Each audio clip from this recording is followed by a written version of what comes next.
تاسو یقین کوئ چې د مریضانو خبرې مونږ وورو مونږ په خپله حیران شو چې دا څه قسمه ذهن دی جوړ کړی دی ځان ته مردانه کمزوري یقین وکړه که دومره وي خو څومره چې دی خپل ذهن باندې بوج اچولی دی څومره ځان یری او تاویلی ماویلی او د یو بل دا خبرې ووري او دومره یې په ذهن باندې بوج جوړ کړی وي چې بالکل یې حوصله ډاون کړې وي بالکل یې هغه همت ختم شوي مایوسه شوي وي او بیا په مختلف قسمه خلکو باندې وړي او څه کوي او د څه د علاج په نوم باندې خوري د ګردې خرابې شي معده یې خرابه شوې په ځوانه ځوانۍ کې بلډ پریشر یې های کېږي نو ارضي دوايانې مه خورئ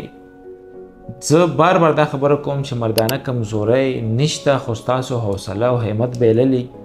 او ذهن هم دومره بوج اچولی دی د سوشل میډیا یا د میډیا د وجې نه چې کومې خبرې تاسو ګډې وډې وورئ تاسو یقین وکړه که 50% مسله هم وي د هوموپاتیک څو ورځو علاج سره ستاسو دا مسلې حل کیږي او د هوموپاتیک څه ساید افیکټ نشته دی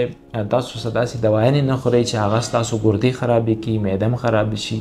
بلډ پریشر هم های شي نو انشاءالله چې هوموپاتیک میډیسن پکې ډېر سیف دی